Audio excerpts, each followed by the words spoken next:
রাজনীতি শুধু ক্ষমতার খেলা নয়, অর্থনীতি শুধু সংখ্যার মেলা নয়, সমাজনীতি কেবল তত্ত্বের জাল নয়, আর দুর্নীতি শুধু শিরোনামে আটকে থাকা গল্প নয়। যে কথাগুলো আমরা প্রতিদিন শুনি কিন্তু সহজভাবে বুঝতে পারি না, যে এই সিদ্ধান্তগুলো আমাদের জীবন বদলে দেয় কিন্তু কেউ সহজ করে বলে না। এখানে আমরা চেষ্টা করব জটিল কথাকে সহজ ভাষায় ব্যাখ্যা করতে, অস্পষ্ট বিষয়কে স্পষ্ট করে তুলে ধরতে। এখানে কথা হবে সহজে, প্রশ্ন হবে সোজা সাপটা, যেন আপনি সহজে বুঝতে পারেন, ভাবতে পারেন এবং সঠিক সিদ্ধান্ত নিতে পারেন। আমন্ত্রণ কঠিন কথা সহজে, সাথে আছি তানিয়া হারুন।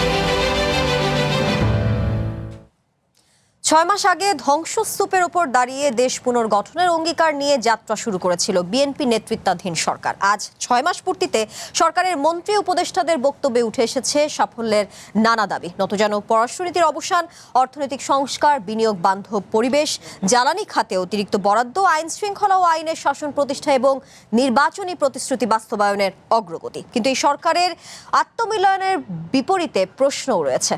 6 মাসে বাস্তবে কতটা পরিবর্তন এসেছে? অর্থনীতি, জ্বালানি, আইন শৃঙ্খলা, বিনিয়োগ, প্রশাসন ও রাজনৈতিক পরিবেশে সরকারের দাবিগুলো কতটা দৃশ্যমান? আর ধ্বংসস্তূপ থেকে পুনর্গঠন, এই রাজনৈতিক বয়ান কতটা বাস্তব কাজের সঙ্গে সামঞ্জস্যপূর্ণ? এসব নিয়ে আজকের কঠিন কথা সহজে। আজকে আমাদের সাথে স্টুডিওতে উপস্থিত আছেন বিএনপির ভাইস চেয়ারম্যান শামসুজ্জামান দুদু, আছেন জাতীয় পার্টির মহাসচিব ব্যারিস্টার শামীম হায়দার পাটোয়ারি এবং আছেন বাংলাদেশ কমিউনিস্ট পার্টির কেন্দ্রীয় কমিটির সদস্য ডাক্তার সাজেদুল হক রুবেল। আপনাদের তিনজনকে আমন্ত্রণ আজকের কঠিন কথা সহজের এই আয়োজনে। আজ 6 মাস পূর্তিতে সরকারের মন্ত্রী উপদেষ্টাদের বক্তব্যে উঠে এসেছে সাফল্যের নানা দাবি। এর মধ্যে আইন শৃঙ্খলা ও আইনের শাসন প্রতিষ্ঠা, জ্বালানি খাতে অতিরিক্ত বরাদ্দ, আরও নানা বিষয়, অর্থাৎ নির্বাচনী প্রতিশ্রুতি বাস্তবায়নের যে অগ্রগতি সেটি তারা তুলে ধরেন। বাট এর বিপরীতেও আবার আমরা দেখেছি সরকারের এই আত্মমূল্যায়নের বিভিন্ন প্রশ্নও রয়েছে। সেই ক্ষেত্রে বিশিষ্টজনেরা যেটি মনে করেন সেই প্রসঙ্গ নিয়ে আপনার কাছে আসতে চাই। ডাক্তার সাজেদুল হক রুবেল, আলোচনাটা শুরু করতে চাই। বিশিষ্টজনরা মনে করেন সরকারের হানিমুন পিরিয়ড শেষ, অর্থাৎ এই হানিমুন যেহেতু শেষ, এখন যেহেতু সংসার শুরু, এই পুরো হানিমুন দেখে কি মনে হলো, সংসার কেমন যাবে? ধন্যবাদ তানিয়া আপা, এবং একই সাথে আমার দুই সম্মানিত সহ-আলোচক এবং দূরের এবং কাছের যারা শুনছেন সবাইকে শুভেচ্ছা। আসলে ব্যাপারটা খুব কঠিন, ঠিক আছে? আমরা তো এমনি নিয়মতান্ত্রিকভাবে ধরেন বিভিন্ন দেশে যা হয়, একটা নির্বাচন হয়, আগের সরকার বিদায় নেয়, আবার নতুন সরকার আসে, হ্যাঁ, সেইভাবে করে তো আর বাংলাদেশের সেই সৌভাগ্য হয়নি। বাংলাদেশের এখানে হচ্ছে অনেক লড়াই সংগ্রামের পর একটা গণ অভ্যুত্থান, তারপর দীর্ঘ অপেক্ষা। কবে ইলেকশন হবে তার নাই ঠিক ঠিকানা, নানা ধরনের ষড়যন্ত্রের আভাস পাওয়া যাচ্ছিল, নানা ধরনের ইনফরমেশন ছিল, ইনফরমেশন ছিল, গুজব ছিল, তারপর অনেক রহস্যের জাল ভেদ করে শেষ পর্যন্ত ফেব্রুয়ারিতে একটা নির্বাচন হয়েছে আর কি। আর এই নির্বাচনের পরেও আমার কাছে যে মনে হচ্ছে যে ও একটা খুব স্বাভাবিক পরিবেশ পান নাই এই বর্তমান সরকার। তাদের আজকে বিএনপি সরকারের 6 মাস পূর্তি হয়েছে এই সময়কালে, কিন্তু তার খুব স্বাভাবিক সময়টা কাটাতে পারছেন না আর কি। এবং এর মধ্যে দিয়ে তাদের সফলতা আছে, ব্যর্থতা আছে, এবং অনেকগুলো বিষয় আছে যে এই বিষয়গুলো আবার ইচ্ছা নিরপেক্ষ কিছু বিষয় আছে। যেমন হচ্ছে যে ইরানে যে সংকটটা তৈরি হলো, যুদ্ধরাষ্ট্র তৈরি হলো, এইটা তো আর হচ্ছে তাদের স্পেকুলেশনের মধ্যে ছিল না আর কি। হ্যাঁ, এটা তো তাদের ইচ্ছা অনিচ্ছার বাইরে একটা ঘটনা আর কি। এবং তার জন্য জ্বালানি নিয়ে একটা বিপদে বিএনপি আছে, বিপদে আরও থাকবে, এটা আরেকটু গভীর হবে আর কি। এছাড়া জ্বালানি নীতি অতীতের হচ্ছে বিভিন্ন সরকারগুলো যে ভুল নীতি ছিল সেটার তো উত্তরাধিকার সূত্রে বিএনপির ঘাড়ে চাপবে। এটা নিয়েও তো হচ্ছে তাকে অনেক ধুঁকতে হবে, জনগণকে ধুঁকতে হবে, তাকেও ধুঁকতে হবে। তো ফলে তার হচ্ছে বিষয়গুলোকে আমি এত সহজে তাকে হচ্ছে গিয়ে বলতে পারি না যে সে খুব মধুর সময় সামনের দিকে কাটাবে। তবে হ্যাঁ, নিশ্চিত মধুচন্দ্রিমা কেটে গেছে। হানিমুন পিরিয়ড কেটে গেছে, এইটা তো নিশ্চিত আর কি। এখন হচ্ছে অভাব যদি দরজায় করা নাড়ে তাহলে কিন্তু ভালোবাসা জানলা দিয়া পালায় যাবে আর কি। তো এখন বিএনপির জনসমর্থন থাকবে নাকি জানলা দিয়া পালায় যাবে, এটা হচ্ছে এখনকার বিএনপির জন্য চ্যালেঞ্জ। তবে এখানে তারা যেটা বলছে তার কিছু কিছু জায়গায় আমার কিছু কথা আছে, যেমন নতজানু পররাষ্ট্রনীতি। আসলে বিএনপি তো একদম শুরুতেই একটা মহা বিপদের মধ্যে পড়ে আছে। বিএনপির পাগুলো বাঁধা হয়ে গেছে, হাতও বাঁধা হয়ে গেছে। সেইটা হচ্ছে এই মাত্র নির্বাচনের 3 দিন আগে একখানা চুক্তি বিএনপিকে স্বাক্ষর, মানে বিএনপি না বাংলাদেশকে স্বাক্ষর করতে হয়েছে আমাদের এই ইন্টারিম গভর্নমেন্টের বদন্যতায় আর কি। এবং বাংলাদেশে এলো এই প্রথম টাচলেস আরএকে সেন্সেশন ওয়াটার ক্লোজেট। এই চুক্তির কারণে সে কি আসলে সত্যি সত্যি হচ্ছে মেরুদণ্ডটা সোজা করে দাঁড়াতে পারবে, নাকি ব্যাপারটা এরকম হবে যে হ্যাঁ আমরা স্লোগান দিয়েছি দিল্লি মানে দিল্লি না ঢাকা, ঢাকা ঢাকা, কিন্তু ওই বাণিজ্য চুক্তিটা পড়তে গেলে এর কিছু অনেক অংশ কিন্তু এখনো নন ডিসক্লোজার, জানি না ওটার মধ্যে কি আছে। যেটুকু ডিসক্লোজ হয়েছে, যেটুকু ওপেন হয়েছে, সেটা পড়তে গিয়ে দেখে মনে হয় যে সবার আগে বাংলাদেশ না, সবার আগে আমেরিকা। অর্থাৎ এরকম একটা চুক্তি আমার হচ্ছে কি যদি আমি মানে মেনে নিই, তাহলে আসলে আমি কতটা নতজানু পররাষ্ট্রনীতি থেকে বেরিয়ে গেছি। তো দিল্লি না ঢাকা এই স্লোগানের বদলে যদি হয় হচ্ছে গিয়ে মাঝখান দিয়ে দেখা গেল দিল্লি না ওয়াশিংটন, তাহলে কিন্তু মেনে নেওয়া যাবে না। আমি মৌলানা ভাসানীর একটা মানে বক্তব্য মুক্তিযুদ্ধের কিছুকাল পরেই তাকে দিতে বাধ্য হয়েছিল। পিন্ডি মানে রাওয়ালপিন্ডি মানে পাকিস্তানের রাওয়ালপিন্ডি, তিনি বলেছিলেন এই বক্তব্যটা এরকম যে পিন্ডি ছেড়েছি দিল্লি যাব না। তো আমাদের আজকের প্রজন্মকে বলতে হয়েছে দিল্লি ছাড়বো তবে ওয়াশিংটন যাব না, কিন্তু আপনার ওয়াশিংটনের দিকে তো আপনার পাটা সব বাইরে দিয়ে আপনাকে ছেড়ে দিছে আর কি। ফলে আপনি কতটা নতজানু পররাষ্ট্রনীতি থেকে বেরোতে পারছেন। জ্বালানি সংকটের আপনি এখন পর্যন্ত আমি আশ্বস্ত হই, জনগণ আশ্বস্ত হয় এমন কোনো প্ল্যান, এমন কোনো বিকল্প বিশ্বাসযোগ্যতা অর্জন করতে পারে, আস্থা অর্জন করতে পারে এমন কিন্তু কিছু দিই নাই। এখনও বিনিয়োগ পরিস্থিতি ওই ইন্টারিম গভর্নমেন্টের সময় যেরকম এটা নিচের দিকে নেমে গেছে, এখন পর্যন্ত সেখান থেকে তোল্লা করতে আমরা এখন পর্যন্ত পারি নাই আর কি। তো সব কিছু মিলিয়ে আমরা মনে করি যে হচ্ছে খুব কঠিন এবং জটিল পথের পরিক্রমা করতে হবে বিএনপিকে। জি, ব্যারিস্টার শামীম হায়দার পাটোয়ারি, দুটি প্রশ্ন রাখতে চাই। শুরুতে যে বিনিয়োগ পরিস্থিতি নিয়ে বলছিলেন ডাক্তার সাজিদুল হক রুবেল, সেই বিনিয়োগ পরিস্থিতি নিয়ে, অর্থাৎ দুটি বিষয় খুব গুরুত্বপূর্ণ, বিনিয়োগ এবং কর্মসংস্থান, যেটি নিয়ে বিএনপির নির্বাচনী ইশতেহারেও বিনিয়োগের কথা রয়েছে। কিন্তু যতদূর বিশ্লেষকরা বলছেন, কিংবা যদি নাম ধরেই বলি, প্রবীণ অর্থনীতিবিদ অধ্যাপক আবু আহমেদ বলেছেন যে যেই ইশতেহারে লেখা ছিল বিনিয়োগের কথা, সেটি নিয়ে কোনো দৃশ্যমান পদক্ষেপ তিনি দেখেননি। সেক্ষেত্রে বিনিয়োগের জন্য ঋণের সুদ কমানো, উন্নয়ন বাজেট বাড়ানো, ট্যাক্স কমাতে পদক্ষেপ নেওয়া উচিত। পদক্ষেপগুলোর আসলে সূচনা হলো না কেন বা শুরু হলো না কেন? আর সেই ক্ষেত্রে এই যে বিএনপির মূল নীতি সবার আগে বাংলাদেশ, সেটি কি সবার আগে আমেরিকা হয়ে গেছে কিনা, যেটি ডাক্তার সাজিদুল হক রুবেল বলছিলেন, আপনার পর্যালোচনা কি বলে? প্রথম হচ্ছে এফডিআই ডাউন ট্রেন্ডস খুবই অ্যালার্মিং, কারণ এটার সাথে কর্মসংস্থান জড়িত থাকে। কর্মসংস্থান হু করে কমে যাচ্ছে। কর্মসংস্থানের সাথে আবার পলিটিক্যাল ক্রাইম এবং আদার্স ক্রাইম জড়িত থাকে, পুলিশ তখন সামাল দিতে পারে না। এফডিআই কমাটা খুব স্বাভাবিক কয়েকটা কারণে। প্রথম হচ্ছে আমরা এই ভোটটাকে ধরে নিয়েছিলাম, এই ভোটটা ছিল একটা পলিটিক্যাল রেজলিউশনের ভোট, এর মাধ্যমে একটা সমঝোতা হবে।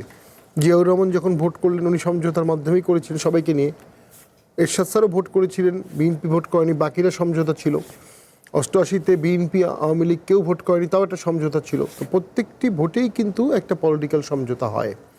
এই ভোটে আমাদের সকলের ধারণা হয়েছিল এটা একটা রিকনসিলিয়েশনের ভোট হচ্ছে, অ্যান্ড রিকনসিলিয়েশনের প্রতিভূ হিসাবে বিএনপি এবং জনাব তারেক জিয়া কেন্দ্রবিন্দুতে চলে আসেন, সবার আশা আকাঙ্ক্ষার প্রতীক হয়ে যান। সেখানে কোনো আশার বাণী আমরা এখন পর্যন্ত 5-6 মাসে দেখিনি। ফলে যারা ইনভেস্ট করবে তারা অপেক্ষা করছে কখন এই রেজলিউশনটা হবে, তারপরে তারা ইনভেস্ট করবে। দ্বিতীয় হচ্ছে এফডিআই যারা ফরেন ইনভেস্টর, তারা কয়েকটা কারণে ইনভেস্ট করে। তারা প্রতিবেশীর সাথে সম্পর্ক কেমন এটাও দেখে। ঠিক ভারতের সাথে আমাদের সুসম্পর্কটা অনেকগুলো কারণের মধ্যে এফডিআইয়ের জন্যও দরকার, এবং যে কারণে আওয়ামী লীগের আমলে অনেক এফডিআই বেড়েছিল, একটা পর্যায়ে বিশাল এফডিআই আসতেছিল। দেন চায়না বিশাল চাঙ্ক মানি বাংলাদেশে ইনভেস্ট করে ফেলছে, তা সাক্ষ্যম হয়ে গেছে, সে আর বাংলাদেশে ইনভেস্ট করতে খুব একটা আগ্রহী না। পোশাক শিল্প অ্যাজ এ হোল সে আগের মতো ট্রেন্ডস দেখাতে পারবে না। আমি জানতে পারছি প্রতিদিন গড়ে একটা করে দুটো করে গার্মেন্টস বন্ধ হচ্ছে। এটাই যদি হতে থাকে এটাকে আপনি টেনে তুলবেন কিভাবে, এবং টেনে তোলার কোনো এক্সকিউজ দেখাতে পারবেন না, এটা হচ্ছে সমস্যা। ইউনূস স্যারের গভর্নমেন্ট এক্সকিউজ দেখাতো যে আমরা ভোট করে দিয়ে চলে যাব। একটা নির্বাচিত সরকার তো এই এক্সকিউজ দিতে পারবে না। একটা কথা বলা হয়, heavy is the head that wears the crown, মানে যার মাথায় রাজমুকুট থাকবে সে বুঝবে এটা কত হ্যাভি। মাননীয় প্রধানমন্ত্রীও বলেছেন এই চেয়ারটা কত কঠিন যে বসবে, বা আমি জানি। এখন ইনভেস্টমেন্ট বাড়াতে গেলে যেটা দরকার ছিল ট্যাক্স ফ্লেক্সিবল করা, সরকার এই মুহূর্তে ট্যাক্স ফ্লেক্সিবল করবে না, করতে পারবে না, কারণ সে হিউজ ওয়েলফেয়ার স্কিম নিয়েছে। এই ওয়েলফেয়ার স্কিমে টাকা লাগবে, প্রচুর টাকা। পাশাপাশি স্যালারি যে স্কেল, পে স্কেল, এই পে স্কেল ইমপ্লিমেন্ট হলে আবার 40,000 কোটি টাকা বেশি লাগবে প্রতি বছর। কোথা থেকে আসবে টাকা? টাকা যদি আপনার চলে যায় বেতনে, টাকা যদি চলে যায় আপনার সোশ্যাল সেফটি দিতে, ব্যাংক থেকে যদি আপনি টাকা নিয়ে নেন, ব্যবসায়ী তো আর ব্যাংক থেকে টাকা নিতে পারবে না, তাহলে ব্যবসা কিভাবে শুরু হবে? অসংখ্য ব্যবসায়ী ব্যাংকে লোন চাচ্ছে, পাচ্ছে না, এমনকি নিজের রাখা টাকাও পাচ্ছে না। এর মধ্যে আমরা যেটা লয়ার হিসেবে দেখেছি, প্রচুর পুরনো tax file, VAT file, AIT file 5-6 বছর নাড়াচাড়া করা হচ্ছে, ফলে ব্যবসায়ীরা চরম অস্বস্তিতে আছে। এই অস্বস্তির মধ্যে নতুন investment almost impossible. So FDI এর সম্ভাবনা এই মুহূর্তে আমরা দেখি না। সাথে শেষ করে দিচ্ছি, সাথে জ্বালানি সংকট, সেটারও কোনো আশু সমাধান নাই। যেই ধ্বংসস্তূপ নিয়ে বারবার বলা হচ্ছে, যেমন আজকে প্রধানমন্ত্রী উপদেষ্টা মাহাদি আমিন, জনাব মাহাদি আমিনও বলেছেন 16 বছরের ফ্যাসিবাদ পরবর্তী ধ্বংসস্তূপের মধ্যে বাংলাদেশকে আসলে নতুনভাবে গড়ে তোলা হচ্ছে। এই যে বারবার ধ্বংসস্তূপ থেকে পুনর্গঠন এই বিষয়টি আসে, সেটি আসলে বাস্তবে যে কাজগুলো আমরা দেখছি সেটির সাথে কতটা সামঞ্জস্যপূর্ণ, যদি এক লাইনে আপনি বলতে চান। দেখুন, প্রতিষ্ঠানগুলো ধ্বংস হয়ে গিয়েছিল, প্রতিষ্ঠান ঠিক করতে তো টাকা লাগে না, প্রতিষ্ঠান তো ঠিক হয়নি 6 মাসে। ইউনূস স্যার যখন ক্ষমতায় আসলেন, উনি তো সমস্ত ক্ষমতাই তার হাতে ছিল। একটা কাদামাটির দেশ ইউনূস স্যার পেলেন, উনিও দেশটাকে যেভাবে চাইতেন ওইভাবেই সাজাতে পারতেন, উনিও সাজালেন না। আসলে ধ্বংসস্তূপ আমি বলবো একটা এক্সকিউজ। এটা দিয়ে অনেকেই তাদের ব্যর্থতা বা তাদের যে করাপশনের অভিযোগগুলো উঠবে সেগুলোর অ্যাডভান্স একটা প্রিকশন অথবা ফেইলারের প্রিকশন, বাট আমরা চাই না এই সরকারটা ফেইল্ড হোক। এই সরকার ফেল হলে বাংলাদেশও ফেইল্ড হবে। সেক্ষেত্রে আমরা মনে করি সরকারকে ইকোনমিক সলিউশনের জন্য পলিটিক্যাল সলিউশন করতে হবে, ট্যাক্স ফ্লেক্সিবল করতে হবে, ট্যাক্স রিজিমটাকে সফট করতে হবে, ব্যবসায়ীদেরকে স্বস্তিতে রাখতে হবে। জি, শামসুজ্জামান দুদু, যেই ধ্বংসস্তূপ নিয়ে আসলে কথা বলছিলাম, যেমনটা ব্যারিস্টার শামীম হায়দার পাটোয়ারি বললেন যে ধ্বংসস্তূপ আসলে একটা এক্সকিউজ, এটা নিয়ে আপনার মতামত জানতে চাই। সেই সাথে আজকে স্বরাষ্ট্রমন্ত্রী সালাউদ্দিন আহমদ বলেছেন দেশে আইন শৃঙ্খলা পরিস্থিতির উন্নতি হয়েছে। হিউম্যান রাইটস সাপোর্ট সোসাইটির 15 জুলাই 2026-এর প্রতিবেদন বলছে দেশে গত 6 মাসে মব সহিংসতা ও গণপিটুনিতে 261 ঘটনায় অন্তত 133 জন নিহত হয়েছেন, আহত হয়েছেন 256 জন। আবার একই সংস্থার যদি আমি 2025 সালের প্রতিবেদন উল্লেখ করি, 141 ঘটনায় অন্তত 67 জন নিহত হয়েছে, 119 জন আহত হয়েছিল। পুরো বছরের হিসাব বলছে আর কি। সেই ক্ষেত্রে 1 বছরের তুলনায় 6 মাসে এই সংখ্যা বেশি যতটা প্রতিবেদন বলছে। সেই ক্ষেত্রে আইন শৃঙ্খলা পরিস্থিতির উন্নতি কিভাবে হয়েছে? শুধু আপনাকে ধন্যবাদ এবং দুইজন বিচক্ষণ রাজনীতিবিদ এবং যারা দেখছেন এই অনুষ্ঠান টেলিভিশনের সামনে বা বিভিন্ন মাধ্যমে, সকলকে শুভেচ্ছা। আসলে পরিসংখ্যানগত দিক একটা, আরেকটা আছে বাস্তবতার দিক। হ্যাঁ, তো যেমন আপনি খুনি, ডাকাত, লুচ্চ, বদমাশ, এরা তো মানুষ। এরা খুন হয়ে গেলে কখনো কখনো কোনো কোনো পাড়াতে একটা স্বস্তি আসে, কিন্তু আইনের দৃষ্টিতে এটা খুন। এটা পরিসংখ্যানে দেখা দেবে যে এই স্বস্তি না, এটা বিচারের মধ্যে দিয়ে তার হ্যাং করা যেত, ফাঁসি হতে পারত, কিন্তু মানুষ এটা হাতে এই মানে তাকে খুন করছে, এটা ঠিক না। তো যেমন গত ধ্বংসস্তূপ বলতে যেটা বোঝায় 15 বছরে, সেখানে গণতন্ত্র নৃশংসভাবে নিহত হয়েছে। অর্থাৎ 3টা নির্বাচন বলতে যারা দেখে সত্যিকারের গণতন্ত্র, সেই নির্বাচনটা এই দেশে তামাশার নির্বাচন রূপান্তরিত হয়েছিল। তো এই তামাশার নির্বাচন করার জন্যে বাংলাদেশে একটা রাজনৈতিক শক্তি ছিল। শুধু শেখ হাসিনাকে দোষ দিলে এটা আবার ভুল হয়ে যাবে। তার সঙ্গে একটা রাজনৈতিক শক্তি 14 দলের কিছু দল, আবার বিরোধী দলের নামে একটা দল, এদের একটা রাজনীতি ছিল। তারা ভারতপন্থী, তারা গণতন্ত্রপন্থী, হাসিনাপন্থী। এটা থেকেও বড় কথা হচ্ছে গণতন্ত্র ধ্বংস করার জন্য যা যা পদক্ষেপ আছে ইচ্ছায় অনিচ্ছায় সেটা সমর্থন করা। এদেশে যেমন দেখবেন যে বাংলাদেশের রাজনীতিতে যে শেখ হাসিনা একদিনে গড়ে ওঠে নাই, এর সঙ্গে যে শক্তিটা ছিল ধর্মনিরপেক্ষতার নামে, অসাম্প্রদায়িকতার নামে একটা রাজনৈতিক শক্তি কিন্তু 14 দলের নামে তার সঙ্গে ছিল। যখন শেখ হাসিনা নিজস্ব শক্তিতে বলিয়ান হয়ে গেল, এরা তখন আস্তে আস্তে করে ছিটকায় পড়লো অথবা দূরে সরে গেল। এটাকেও ধ্বংসস্তূপ বলতে পারে। আর অর্থনৈতিক ধ্বংসস্তূপ যদি হয়, বাংলাদেশের গত 15 বছরে বা 17 বছরে যে সীমাহীন লুটপাট হয়েছে, ব্যাংক ব্যবস্থা বলতে কিছু ছিল না। মানে যা খুশি হাজার হাজার কোটি টাকা লোন, কার নামে নিচ্ছে, কীভাবে নিচ্ছে, এটা বড় কথা না, লোনটা হয়ে যাচ্ছে এবং সেই টাকাটা এই দেশে বিনিয়োগ হওয়ার থেকে বেশিরভাগ টাকাটা বিদেশে পাচার হয়ে গিয়েছে। এটা অর্থনৈতিক বড় ধরনের একটা মেসাগার এই দেশে, এবং এটা কম বেশি মানে আন্দোলনের পক্ষে শক্তি বা বিপক্ষে শক্তি যেভাবে হোক সবাই এটা কম বেশি স্বীকার করে। তো সেখান থেকে বাংলাদেশের এই যে আপনি হানিমুন শেষ, এখন সংসার শুরু, তো স্বাভাবিক কারণে কি বাস্তবতায় যখন থাকবে যে কোনো দেশে, আমাদের তো ব্যাকগ্রাউন্ডে ধরেন 15-17 বছরের একটা রাজনৈতিক নৃশংসতা আছে, আইনের শাসন বলতে কিছুই ছিল না এবং কর্তৃত্ববাদী শাসনের মধ্যে সৃজনশীলতা কিছু থাকে না। সেই জন্যে ওই বিচার বিশ্লেষণে আপনার যেভাবে বলেন, এই 12ই ফেব্রুয়ারি নির্বাচন মানুষের ভোটাধিকার প্রয়োগের মধ্য দিয়ে আমরা মোটামুটি অধিকার গণতন্ত্রের শুভ সূচনা, এটা একেবারে সম্ভাবনা আছে। কিন্তু এটা এগিয়ে নেওয়ার জন্য যেসব শর্ত কাজ করে সেগুলো মানে পর্যায়ক্রমে আপনাকে দেখা দিবে। যেমন ধরেন জাতীয় সংসদে ইলেকশন হয়েছে, স্থানীয় সরকারে কিন্তু এখনো নির্বাচন হয়নি। এই সামনের নির্বাচনটা স্থানীয় সরকার, এটা খুবই গুরুত্বপূর্ণ।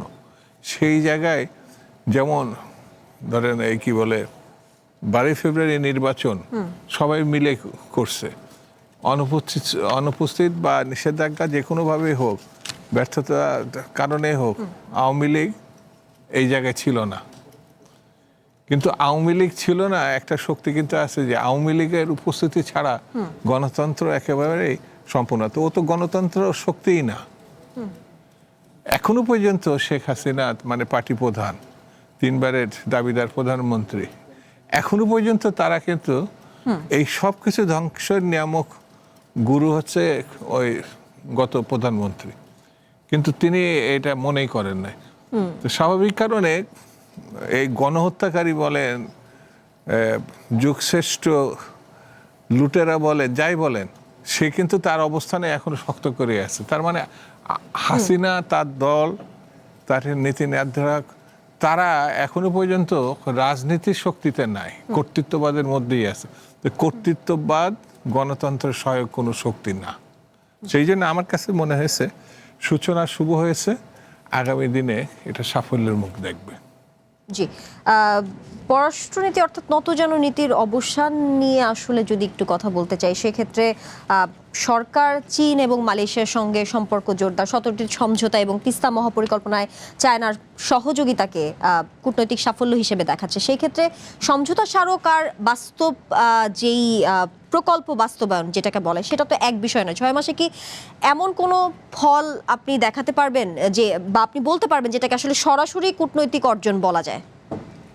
এটা ধরেন চীন, মালয়েশিয়া, আমেরিকা, ধরেন ভারতের সঙ্গে আপনার সম্পর্কটা খারাপ, কথার কথা, তাহলে ভারতপন্থী হিসাবে যারা চিহ্নিত মনে করে যে ভারতের সঙ্গে সম্পর্ক থাকলে, আমার একটা নিকটবর্তী একটা রাষ্ট্রের সঙ্গে সম্পর্ক থাকলে ব্যবসা বাণিজ্য রাজনীতি এটা তো এগিয়ে যাচ্ছিল। কিন্তু ভারতের সঙ্গে আমাদের যে সম্পর্কটা হয়েছিল এটা দাসত্বমূলক, একেবারে ওই যে কি বলছে ওর নামটা কি, মানে আমাদের পররাষ্ট্রমন্ত্রীর এই সিলিটি স্বামী স্ত্রীর সম্পর্ক হিসাবে দাবিদার।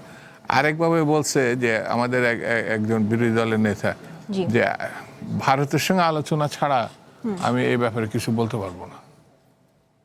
সেই সময় বিরোধী দলের নেতা, নামটা নাই বললাম। তো এই ধরনের ঘটনা থেকে আপনি বেরিয়ে আসছেন। চীন বললে, আমেরিকা বললে বা অমুক বললে আপনি ওই পজিশনে আপাতত নাই। জি।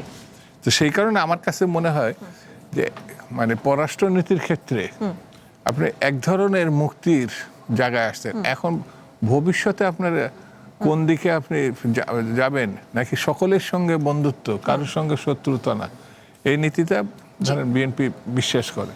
জি, এই নতজন পররাষ্ট্রনীতির অবসান নিয়ে আপনার কাছে আসবো ডাক্তার সাজিদুল হক রুবেল। একটি বিরতি নিয়ে ফিরছে, সময় হলো ছোট্ট একটি বিরতির, সঙ্গে থাকুন।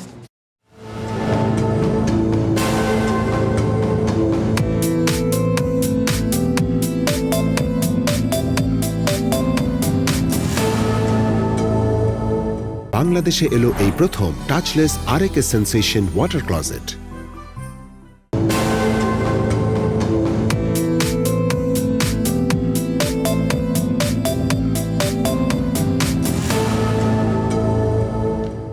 স্বাগত আরও একবার কঠিন কথা সহজের আজকের আয়োজনে। ডাক্তার সাজিদুল হক রুবেল, সরকার নতজন পররাষ্ট্রনীতির অবসানের কথা বলছে, কিন্তু একটি দেশের পররাষ্ট্রনীতির যেই সাফল্য যেটি নিয়ে আসলে কথা বলা হচ্ছে সেটি তো সফর বা সমঝোতার যদি সংখ্যা বলি সেটির উপর নির্ভরশীল না, বরং শ্রমবাজার, বাণিজ্য কিংবা নদীর পানি বা আমাদের দেশের জাতীয় স্বার্থ আদায়ে, এমনটাই আমরা জানি। এই চারটি জায়গা যদি আমি সুনির্দিষ্ট করে আপনার কাছে জিজ্ঞেস করি, এই চারটি জায়গায় 6 মাসে সরকারের দৃশ্যমান ফল দেখেছেন কিনা?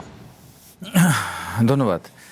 এইখানে শুরুতে একটা কথা একটু বলি যে আমাদের দেশের এই স্বাধীনতার পর যে 54-55 বছরের যে যাত্রা, সেই যাত্রার মধ্যে অধিকাংশ সময় আমরা ছিলাম গণতন্ত্রহীন একটা অবস্থায়।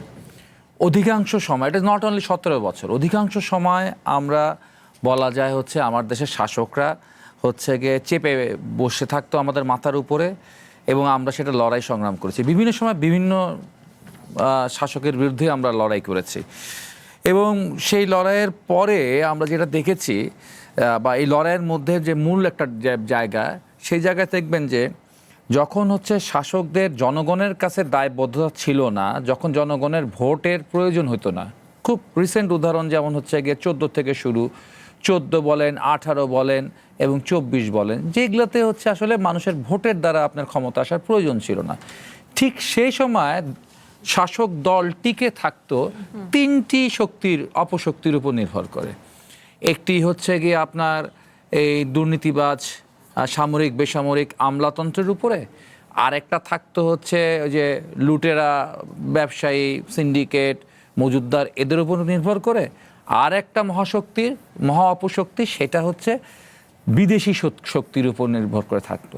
সেই ক্ষেত্রে আমরা দেখেছি যে এখানে বিদেশি শক্তিদের মধ্যে একটা প্রতিযোগিতা আছে, সেটা হলো ভারত এবং আরও ভারত এই জায়গায় সবসময় এগিয়ে থাকতো, কারণ ভারত তো আমার চারদিক মোটামুটি ঘেরে আছে আর কি। তো বিদেশি শক্তিদের মধ্যে ভারত হচ্ছে গিয়ে জিওগ্রাফিক্যালি একটা ন্যাচারাল অ্যাডভান্টেজের কারণে সেই আমার উপরে সবচেয়ে বেশি দাদাগিরি করার সুযোগ পেয়েছে আর কি। এবং আমি দেখেছি সেই ক্ষেত্রে মানে বাংলাদেশের এক্সপেরিয়েন্স যেটা, যে বাংলাদেশে সবসময় দেখা যায় যে হচ্ছে ভারত একটা হচ্ছে এই মানে গণবিরোধী, বা যখন সরকার বিচ্ছিন্ন হয়ে গেছে জনগণের কাছ থেকে, তারপরও ভারত তাকে রক্ষা করার চেষ্টা করে। এই চেষ্টার পিছিয়ে আবার নানান রকম যুক্তি দেখানো হয়, এখানে জঙ্গিবাদের যুক্তি দেওয়ার ব্যাপার আছে, আরও অনেকগুলো ফ্যাক্টর আমাদের এখানে কাজ করে। তো আমরা 24-এর গণ অভ্যুত্থানের পর এই জায়গাটা থেকে মনে হয়েছিল যে আমরা বেরিয়ে আসছি, কিন্তু আসলেই আদতেই কি বেরিয়ে এসেছি কিনা। প্রথমে ইউনূস সরকারকে যেটা দেখেছি আমরা, তো ইউনূস সরকারের তো হচ্ছে গিয়ে শামীম ভাই বলছেন যে তার হাতে প্রচণ্ড একটা সম্ভাবনা ছিল, সুযোগ ছিল, সেই সুযোগটা সে একেবারেই নষ্ট করে ফেলছে আর কি।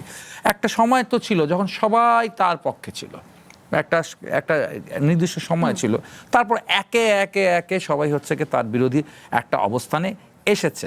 কিন্তু আমরা ইউনূস সরকারকে দেখেছি কি জাস্ট গণ অভ্যুত্থানে মাস খানেকের মধ্যেই আমেরিকা গেলেন, সে আমেরিকায় গিয়ে তিনি বিল ক্লিন্টনের সামনে, সেখানে জো বাইডেনের সামনে এমন একটা আচরণ করলেন যে তিনি একটা মিশন কমপ্লিট করে এসে এখন তার কাছে সমস্ত সফলতা সেজদা করে সমর্পণ করছেন।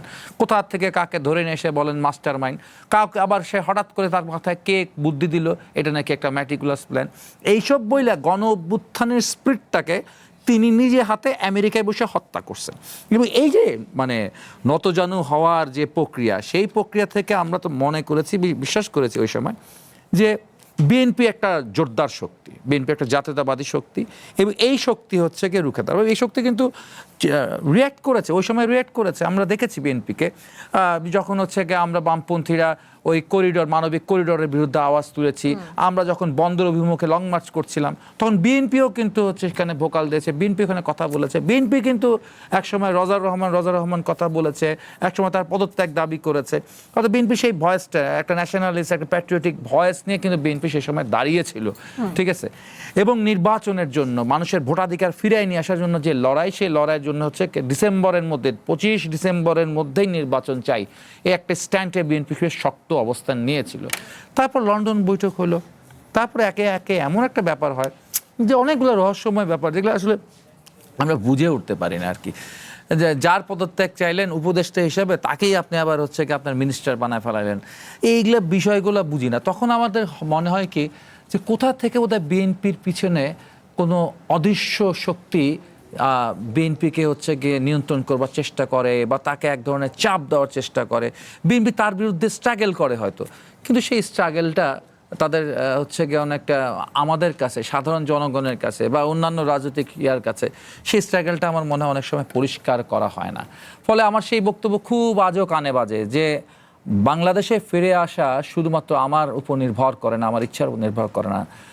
মাননীয় প্রধানমন্ত্রী সেই সময় বলেছিলেন যখন তিনি বিলেতে ছিলেন আর কি, এই যে তার উপর নির্ভর করে না, মানে কোন কোন অপশক্তি তাকে চেপে রেখেছিলেন, এই বিষয়গুলো তো পরিষ্কার করে জনগণকে সাথে নিয়েই বোঝাপড়া করাটা প্রয়োজন ছিল আর কি।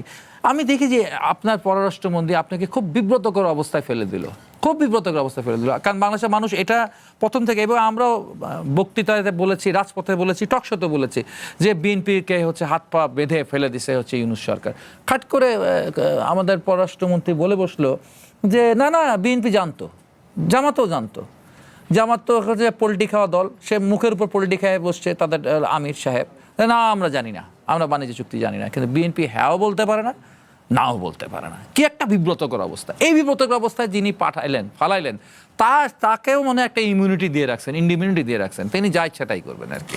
তিনি প্রয়োজনে সরকারকে বিপদে ফেলবেন, আবার প্রয়োজনে সে ত্রাতার ভূমিকা আসবেন আর কি, তার ব্যাপারে কোনো কথা বলবেন না।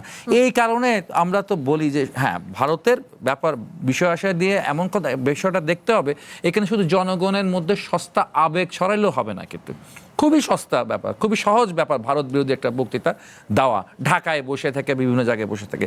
কিন্তু আমার কতগুলো চ্যালেঞ্জের জায়গা আছে। আমার ভাই পানি চাই, আমার গঙ্গার পানি চাই, আমার তিস্তার পানি চাই, ঠিক আছে। এবার সেটার জন্য তো আমার হচ্ছে ডিপ্লোম্যাটিক্যালি হচ্ছে গিয়ে মুভটা করতে হবে। আমার শুধু স্লোগান দিয়ে বসে থাকলে হবে না, আমার তার সাথে আলোচনা করতে হবে। আগের সরকার যেটা করতো, আগের সরকার যেটা বিষয়টা ছিল, সে একটা নতজানু ইয়াতে থেকে হচ্ছে গিয়ে আলোচনায় বসতো। এখন আমাদের যেটা বসা দরকার সেটা হচ্ছে আলোচনাও বসতে হবে এবং সেখানে উইন উইন ডিপ্লোম্যাসি করতে হবে। আমার পানি চাই, তোমারও কিন্তু আমার কাছে অনেক কিছু চাই, তোমার অখণ্ডতা রক্ষা করার জন্য আমাকে চাই, তোমার জাতীয় নিরাপত্তার স্বার্থে বাংলাদেশকে তোমার প্রয়োজন আছে। ফলে আমি তোমাকে নিরাপত্তার সহযোগিতা দেবো, তুমি আমাকে পানি ছাড়ো, আমিও দেবো, তুমিও আমাকে দিবা, দিবে আর নেবে। এইভাবে করে কিন্তু বিষয়গুলো হচ্ছে গিয়ে অগ্রসর করা প্রয়োজন। আমি যদি দরজা জানলা বন্ধ করে বসে থাকি, ঠিক আছে। আর একটা চীনের গল্প বললে আমার কাছে খুব হাসি লাগে আর কি। দেখেন, চীনের সুপ্রিমো যাচ্ছে হচ্ছে 11-12 তারিখ ভারতে, দিল্লিতে যাচ্ছেন, দিল্লিতে বসে নরেন্দ্র মোদীর সাথে বৈঠক করবেন। ফলে চীন ব্রিক্স তৈরি করে এক নতুন একটি চ্যালেঞ্জ তৈরি করছে। আন্তর্জাতিক রাজনীতি এখন অনেক পরিবর্তন হয়েছে। 90-এ সোভিয়েত ইউনিয়নের পতনের পর, সমাজতান্ত্রিক শিবিরের পতনের পর এক মোড়লের পৃথিবীতে তৈরি হয়েছিল, সেটা হচ্ছে মার্কিন যুক্তরাষ্ট্রের মোড়ল। সেই মোড়ল যে কত দুর্বল হয়ে গেছে সেটা ইরান যুদ্ধের সময় দেখা যাচ্ছে ওর পাশে কেউ দাঁড়ায় নাই আর কি। Barrister Shamim Haider Patwari, China, Malaysia এবং পশ্চিমা বিশ্বের সঙ্গে ভারসাম্য রেখে চলার কথা বলছে সরকার। সেই ক্ষেত্রে এই যে বহুমাত্রিক যেই কূটনীতি, এটিকে কতটা বাস্তবে কৌশল হিসেবে দেখছেন? কিংবা আরেকটু যদি অন্যভাবে প্রশ্নটা করি, যে বিরোধী দলের পক্ষ থেকেও নানা সময় বলা হয়েছে যে সরকার আসলে সব পক্ষকে সন্তুষ্ট করার পায়তারা করছে, সেই ক্ষেত্রে আপনিও কি এভাবে দেখছেন যে সব পক্ষকে সন্তুষ্ট করার চেষ্টা করতে গিয়ে বাংলাদেশের কোনো নির্দিষ্ট জাতীয় স্বার্থই শেষ পর্যন্ত আসলে স্পষ্ট হচ্ছে না? কি বলবেন? আপনি সব পক্ষকে, সারা বিশ্বের সমস্ত দেশকে সন্তুষ্ট করলেন, হ্যাপি করলেন, সুসম্পর্ক রাখলেন, ভারতের সাথে শত্রুতা রাখলেন। ভারতের শত্রুতার ক্ষতি ওই বাকি সব দেশের বন্ধুত্ব দিয়ে পূরণ হবে না। সেখানে 14, 18, 24 এই তিনটা বিতর্কিত ভোটের সরকারকে ভারত ওয়েলকাম করেছে। 18 সালের ভোটের পরে আমার মনে আছে চায়না আগে ওয়েলকাম করেছে, অভিনন্দন জানিয়েছে।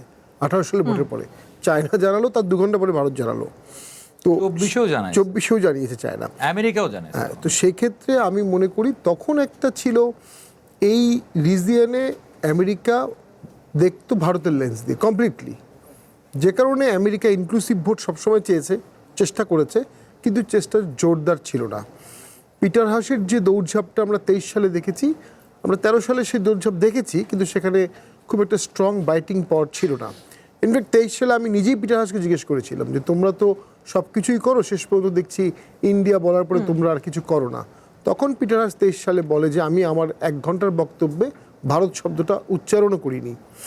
দেন পিটার হাস একটা কথা বলেছে, যদি ডেমোক্রেটিক্যালি চেঞ্জ না হয়, আনডেমোক্রেটিক্যালি চেঞ্জ হতে পারে। তো ওয়েস্টার্ন ওয়ার্ল্ডের সবসময় বাংলাদেশের একটা কনসার্ন ছিল যে এখানে ইনক্লুসিভ ভোট হোক। এই ইনক্লুসিভ ভোটটা ছিল না দেখেই তারা ইনভলভ হয়েছে। আর সুষ্ঠু ভোট হলে তারা জানে এক্সিস্টিং গভর্নমেন্ট সেকেন্ড টাইম আসতে পারবে না, একবার আওয়ামী লীগ আসবে, একবার বিএনপি আসবে, এর মাধ্যমে একটা পলিটিক্যাল প্যারিটি থাকবে, কেউ কাউকে ধ্বংস করতে পারবে না। 91, 96, 2001, 2008 সেই প্ল্যানেরই পার্ট। এখন আসেন, ভারতের বিপক্ষে কথা বললে আপনি খুব দ্রুত বাংলাদেশে জনপ্রিয় হবেন, তাতে দেশের স্বার্থ রক্ষা হবে কিনা এই অ্যাসেসমেন্টটা অবজেক্টিভলি করতে হবে, সাবজেক্টিভলি না।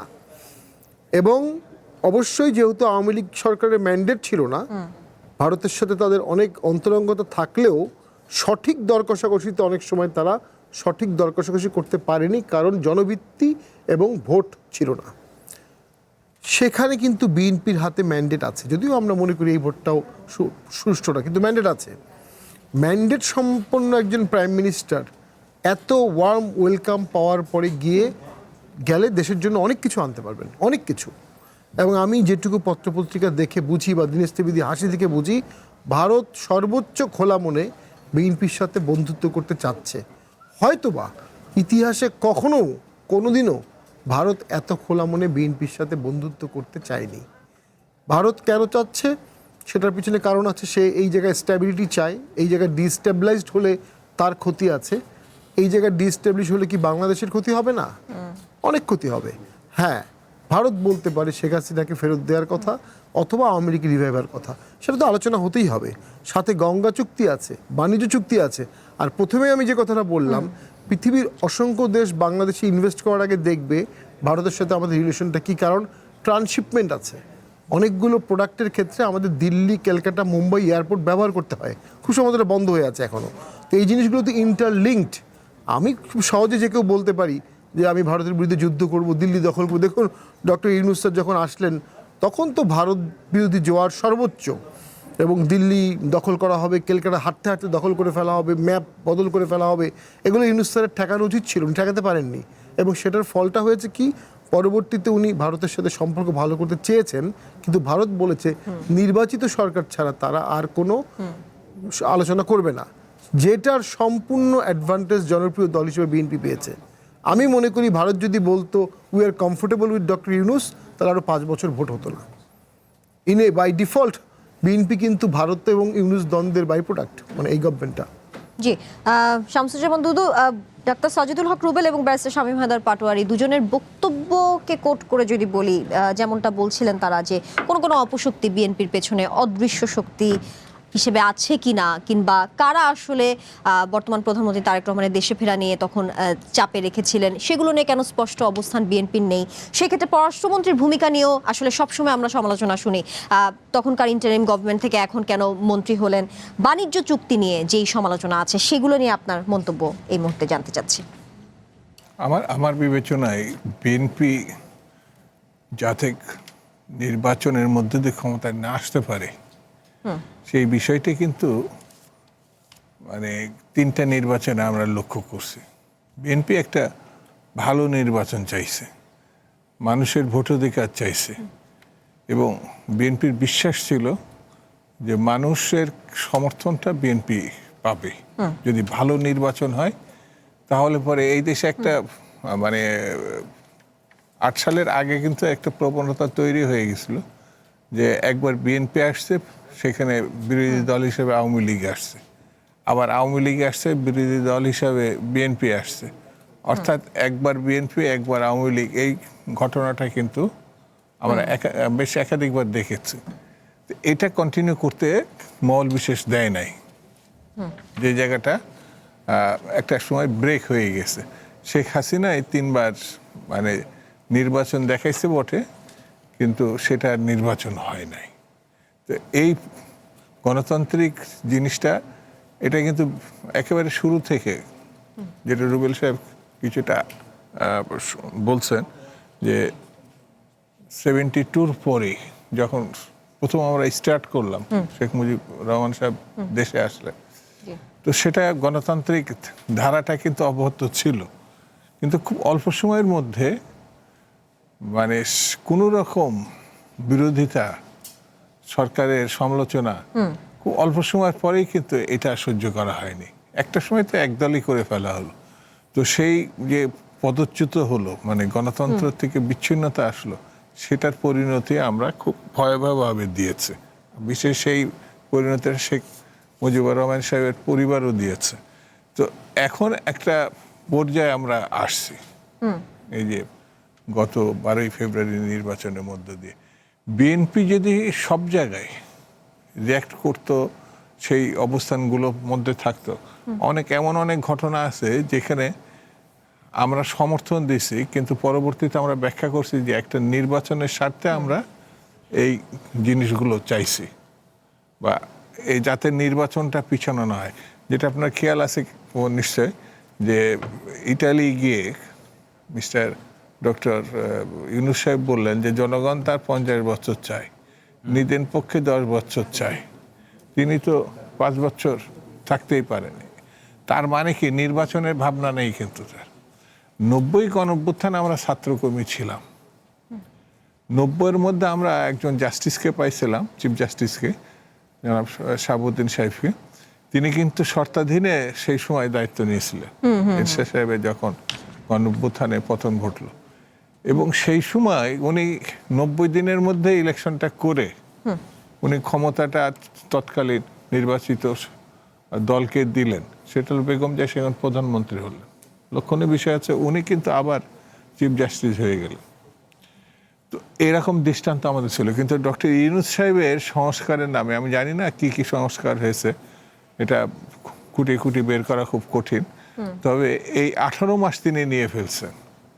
আর ওই যে বললাম যে 5 বছর নিদেন পক্ষে ওনার থাকা, তো সেইটা ইলেকশনে, কারণ ওনার কিন্তু ওই ক্ষমতা নেওয়ার আগে যে 2 বছর খুব না, কিন্তু মানে অল্প সময়, মানে এই কথা তিনি বলেছিলেন, তিনি একটা লম্বা সময় আসতে চান। সেই জায়গায় গণতন্ত্র টনতন্ত্র ওনার বিবেচনার বিষয়। উনি একবার রাজনৈতিক দলও বানাইছিলেন। তো আমি যা হোক তার সমালোচনা আর আমি বেশি করতে চাচ্ছি না এখন। সেই পিরিয়ডটার পরে বিএনপি ক্ষমতায় আসছে। এই জায়গায় অনেক সমালোচনার জায়গা থাকতে পারে, কিন্তু মানে একটা নির্বাচনের ব্যবস্থা করা, নির্বাচনের মধ্য দিয়ে মানুষের অধিকার ফিরিয়ে দেওয়া, এই জায়গায় বিএনপি মানে সুনির্দিষ্ট লক্ষ্যর কাজ করছে, এবং সেই কাজের ফলাফলটা অ্যাবসলিউট মেজরিটি বিএনপি পাইছে। সেই নির্বাচনে কেউ কেউ প্রশ্ন তোলার চেষ্টা করছে, কিন্তু বাস্তবতা আসতে প্রশ্ন তুললেও সেই সাহস এবং সেই অবস্থাটা দেখাতে সক্ষম হয়নি কেউ, এবং সরকারও গঠন হয়েছে। এখন মানে পররাষ্ট্রনীতির ক্ষেত্রে, বাণিজ্য নীতির ক্ষেত্রে বা পুনর্গঠনের ক্ষেত্রে কি কি ভূমিকা বিএনপির হওয়া উচিত, বিএনপি কিভাবে এগোবে। তবে আমার কাছে যেটা মনে হয়েছে যে অত্যন্ত সাদামাটা একজন প্রধানমন্ত্রী আমরা পাইছি, মানে জনাব তারেক রহমান। তিনি কিন্তু প্রতিনিয়তই বিরোধী দলের সঙ্গেও একটা সম্পর্ক বা অন্যান্য রাজনৈতিক দলের সঙ্গে সম্পর্ক রেখে, অর্থাৎ তিনি কিন্তু ওই প্রধানমন্ত্রী যেরকম অতীতে আমরা একটা জায়গায় শক্ত হয়ে দাঁড়িয়ে যেতেন, পারস্পরিক যে যোগাযোগ আলোচনাটা হতো না, সেই জায়গাতে অনেক কিছু সংকট দেখা যায়। শামসুজ্জামান দুদু, প্রধানমন্ত্রী যেমনটা চ্যালেঞ্জ করেছেন বিরোধী দলকে যে 6 মাসের একটি পরিকল্পনা দিতে, জ্বালানি সংকট আরো নানা ইস্যু নিয়ে, সেক্ষেত্রে আপনার মনে হয় না চ্যালেঞ্জ না নিয়ে বা আলোচনা টেবিলে বসা যেত, যেমনটা ডাক্তার সাজ্জাদুল হক রুবেলও বলছিলেন? না, এখানে মানে বিরোধী দলের পক্ষ থেকে যেসব কথা বলা হচ্ছে মানে জ্বালানির প্রশ্নে, তো আহ্বান জানিয়েছে আপনারা একটা সুনির্দিষ্ট প্রস্তাব দিলে সরকার এটা বিবেচনা করবে। তো এখন তো বিরোধী দল এটা দিতেই পারে, তারপরে সরকার কি করে তারপরে তো বিরোধী দল বক্তব্য দিতে পারে। তো এর আগে এই ধরনের কোনো প্রধানমন্ত্রী বিরোধী দলের কাছ থেকে প্রস্তাব প্রত্যাশা করছে আমার তো জানা নাই। জি, শামসুজ্জামান দুদু, সংস্কার প্রশ্নে আমরা আলোচনায় ফিরবো, যেহেতু আপনি বলছিলেন ডাক্তার সাজ্জাদুল হক রুবেলের কাছে ফিরবো। একটি বিরতি নিয়ে ফিরছি, সময় হলো ছোট্ট একটি বিরতি, সঙ্গে থাকুন।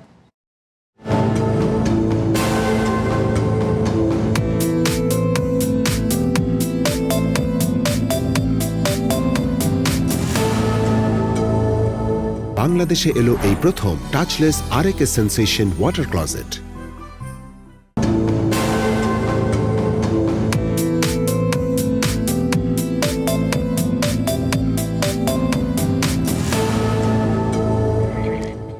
স্বাগত আরো একবার কঠিন কথা সহজের আজকের আয়োজনে। ডাক্তার সাজ্জাদুল হক রুবেল, সংস্কার নিয়ে বলছিলাম, গণভোটের পরও এই যে সংস্কারের প্রশ্নে সরকার এবং বিরোধীদের মধ্যে যে মত পার্থক্য আছে, সেটি নিয়ে আসলে নানা আলোচনা সমালোচনা তো আছে। বিরোধী দলের পক্ষ থেকেও নানা সময় আমরা হুঁশিয়ারি কিংবা বার্তা দেখেছি।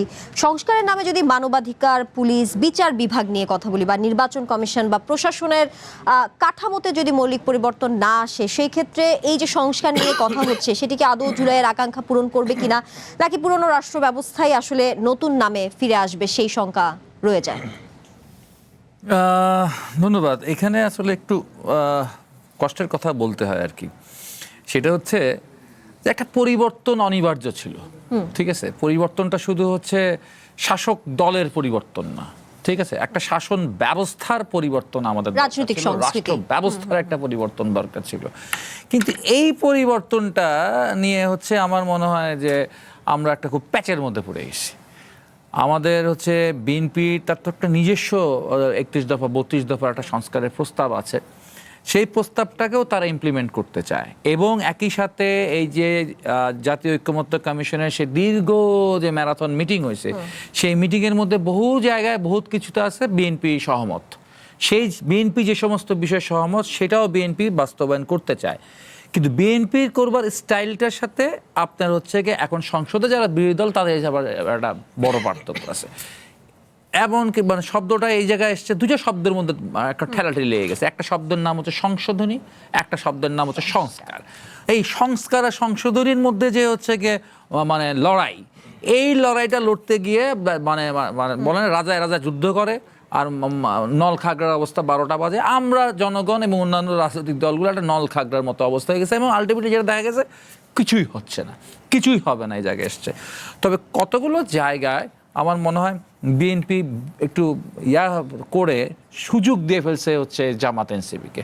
যেমন কিছু কিছু বিষয় ছিল যেটা হচ্ছে এই ইউনূস সরকার তো দুদিন পর পরে একটা অধ্যাদেশ জারি করতো আর কি, এরকম অনেকগুলা শখানে প্রায় 250 অধ্যাদেশ জারি করছিল।